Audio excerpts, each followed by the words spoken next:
Eu não cheguei em movimentos ainda. Eu estou só falando do meu movimento comigo mesmo. A minha visão umbilical, perceptiva do meu eu, do meu castelo encantado, da minha utopia. E ai do homem que não tiver utopia. Ele não precisa viver. Se ele não tiver utopia. Se ele não pensar como um super-herói, ele não precisa estar aqui.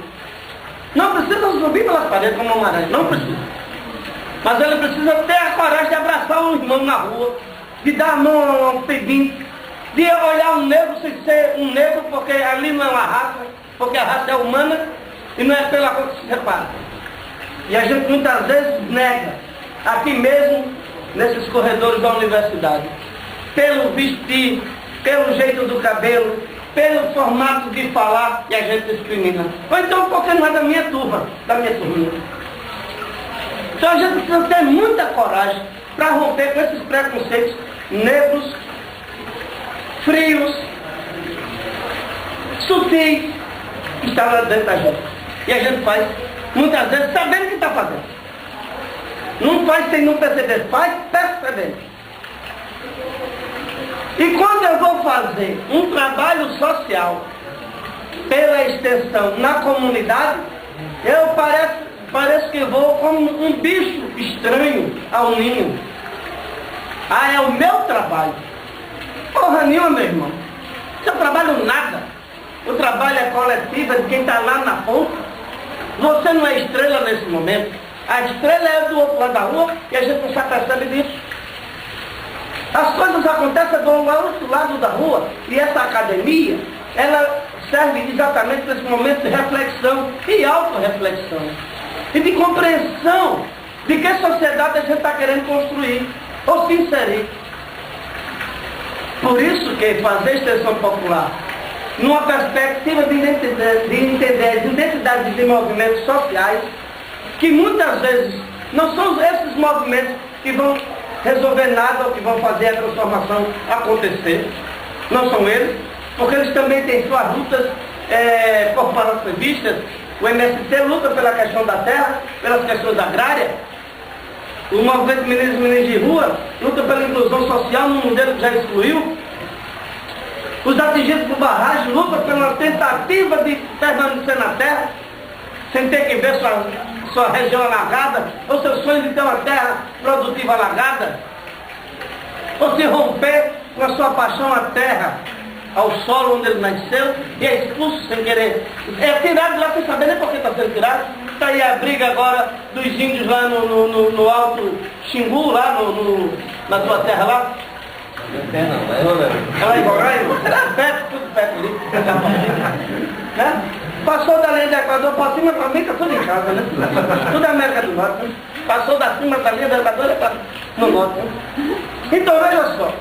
Essa compreensão de sociedade exclusivista, centrada no capital, excludente do seu modelo mais escroto, que é o processo de formar, ou de informar para transformar, é que a gente muitas vezes está aqui sem saber o que a gente está fazendo aqui. A gente vem aqui se apropriar de um certo conhecimento e para ganhar dinheiro. Porque é assim que serve. Menino estuda para me tirar desse buraco. Menino estuda para virar gente. Estuda para ganhar sua pajeira, seu terrenozinho, botar seu consultório, ficar rico, ganhar seus milhões. É assim que a gente... ou não é? E quando você vai para o programa de extensão, uma porrada no meu caso. Não é bem isso que a gente está pensando. Ora, e aí vem o primeiro conflito. Eu preciso fazer extensão, eu vou fazer extensão. Me dá um currículo, me dá um certificado, me dá uma bolsa, me dá isso, me dá status. Eu passo a ser diferente. Tem outras possibilidades. Olha que maravilha. Eu passei a ser um bichinho interessante. Cara, aquele povo faz extensão, aquele povo é um povo interável, inclusive, é um povo bom. Olha, olha o perigo. A extensão pra gente, eu vou citar uma menina que aparece na Praça Nossa, não, no Zorro Total. Fala de Márcio Flávio, Márcio Flávio, ex-mulher, é para a vida toda e mais um dia. É como estou dizendo, extensionista com coisa, é para a vida toda e mais um dia. Extensionista é o instinto que a gente tem que ter, que está para além da academia, é o instinto cidadão. É a necessidade de você, como cidadão, compreender que não é para você, é com o outro que se tem que fazer a transformação. Não é para o outro que tem que ser feito, é com o outro que deve ser feito.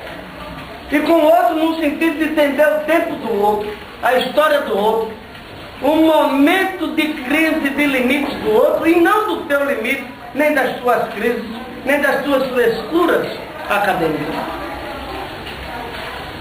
Modelo de sociedade a ser construído à luz dos movimentos, seja eles mais antigos ou os novos, que seja a revolução cultural ou não, que ela seja fragilizada ou não, é necessário entender a cultura como um aspecto importante da história de um povo. Seja ele banto, seja ele amarelo, seja ele cherokee, seja ele baiano, não importa. A sua identidade cultural é que vai dizer para a gente a história desse povo. E ela tem que ser respeitada enquanto identidade cultural. E eu não tenho o direito de intervir nisso. Porque eu também, quando vou para a comunidade, estou levando toda a minha identidade cultural.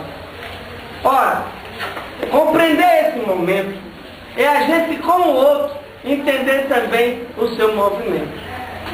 Então não é nem ir na frente do movimento querendo dizer que aparelharam e dizer que está com ele no lado, nem ir escondido atrás esperando que ele vá para fazer filas de grosso. Engrossar o caldo, como diz o outro. Com os movimentos sociais ao lado deles, fazer com que essa troca de conhecimentos, essa percepção academicista ou academocrática que a gente está aprendendo aqui, que a gente possa experimentar a troca de percepções de saberes e daí com eles tentar ver que modelos podem ser construídos a partir dos seus tempos, dos seus limites, das suas percepções de mundo e de conquistas. E se a gente já fizer assim, já está contribuindo muito para a construção de um novo modelo de sociedade. Vocês vejam meu tempo, não? Senão eu vou me empolgando aqui.